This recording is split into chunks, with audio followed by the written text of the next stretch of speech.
It's not every day that you and I get to hang out with a blueberry farmer, but today is that day. Keith from Mountainview Blueberry Farm in Snohomish, welcome to Spirit 105.3. Thanks for your time. You're welcome. Thank you for your interest in our operation. Well, I got to go to your farm last year, and I had such a wonderful time. There are so few places right now in this world, Keith, where you can go, and it's like your blood pressure just lowers. Do you feel that way even though you work on the farm? Every day. I mean, there's things about farming that causes your blood pressure to go up, but compared to the corporate life I had before, yes, this is a good lifestyle. Wow, why did you make the switch? You know, I'm a civil engineer from WSU. My wife and I met in college 39 years ago, and we went to San Francisco out of college. That was our foray into life. And when our children were young, we decided that we wanted to raise them a little differently than what we were doing in the big city. So we came back to the family farm. Farming has been in my family for 4 generations, and it's something we just decided we wanted to do. We made a big switch and never have looked back. Wow. What is it like growing up on a farm? It's a life full of lessons. You learn how to work hard. You learn that the literal reap what you sow mentality. So hard work pays you back. You learn about life and birth. You learn about death. You kind of capture a lot of life lessons that you're not exposed to in a different lifestyle. So there's a lot of things that didn't have to be explained to me because I was watching it unfold in real life. And it's rewarding. I mean, I was just down on the river a couple days ago with my wife and our dogs, and down at the swimming hole. I was showing her where I learned to swim 50 years ago. And there it is still today. And back then, it was like, jump on your Schwinn bicycle and, pedal out in the morning with a peanut butter sandwich, and I'll see you at dusk. It's just a lot of freedoms, and you learn a lot of independence that way. It's probably why farmers are so darned independently minded. Yes. Because you have to be. And, of course, today, to be successful in agriculture, you have to be good at about 30 things.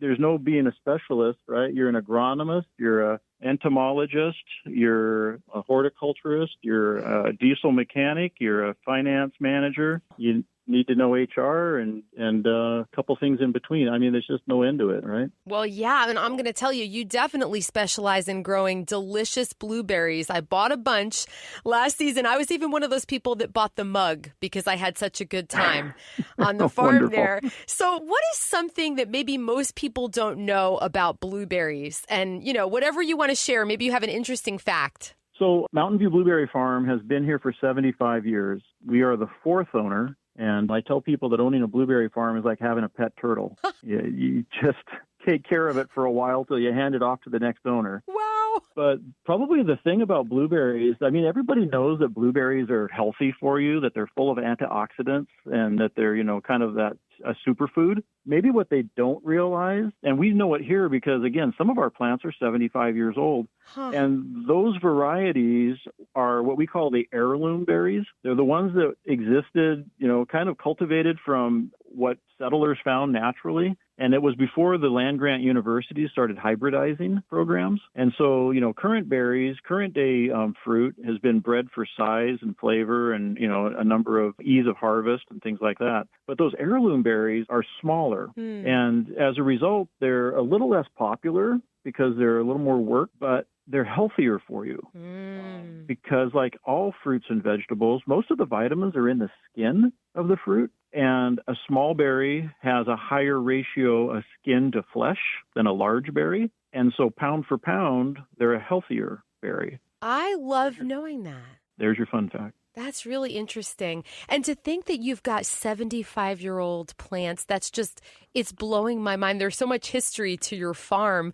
I know you have something called early blues right now, and I've never heard of those before. So early blues are one of those heirloom cultivars. They're a little larger, and true to their name, they're the first thing that comes off in our field in the season. Normally right here, just the week after the 4th of July, they ripen first and foremost. So we are opening today to a pleasant day of weather. Yeah, the early blues are just easy picking. A blueberry plant matures, and I shouldn't say matures, the fruit ripens in stages, kind of follows the bloom that came in stages. Huh. And so we'll pick a plant 3 or 4 times on a 5 to 7 day cycle before it's been completely harvested. So this is our first step into the early blues. From here, we'll move into some other varieties that we have, and then we'll circle back around. And we do that through the entire 9-acre field so that by the end of the season, our early fruit has been picked out for a while and our late fruit is just now, coming on. So we'll go all the way through Labor Day like that with a number of varieties. We have 9 different varieties on the farm. Wow. I so enjoyed walking through the rows and picking the blueberries and just seeing the wonder on the faces of the kids and their moms and dads. Everybody was having a good time. What is it like for you to witness that? Oh, I was just standing out here in the field this morning, pointing it out to some of our newer employees. Had a pair of grandparents coming in, Grandma and Grandpa, and they had their, I'm going to say, probably a 5 and a 7-year-old grandson, granddaughter. And the kids are just in wonderment, like you say, right? They're excited. They got their can in their hand, and they're looking at this big field. But the Grandma and Grandpa, they're smiling ear to ear. They're doting on their loving children. And it's just the best feeling in the world. Oh, do you have a favorite spot on the farm, Keith? A favorite spot? Yeah. I live a blessed life. I get to enjoy all of the property. And probably my favorite thing to do on the farm is to take our 2 dogs out for their morning or evening walks. Yeah. Talk about a couple lucky hounds, because they have just this huge backyard that they get to go explore. And we do it with them every day. And that's the bring your blood pressure down event. Oh, yeah. For my wife and I. What are the names of your hounds? Well, my wife has a German Shepherd. That's Ranger. And my black lab is named Tango. Oh, I love it. So I have to ask you here, do you all bake with the blueberries? And what's your favorite thing to put in the oven? So blueberry scones are probably the biggest go-to for us. And we have a favorite variety of berry out in the field. It's one called Collins. So we usually put 30 pounds of that aside for us. And those are smoothies all winter long. Oh. We don't find ourselves baking a lot. And I should say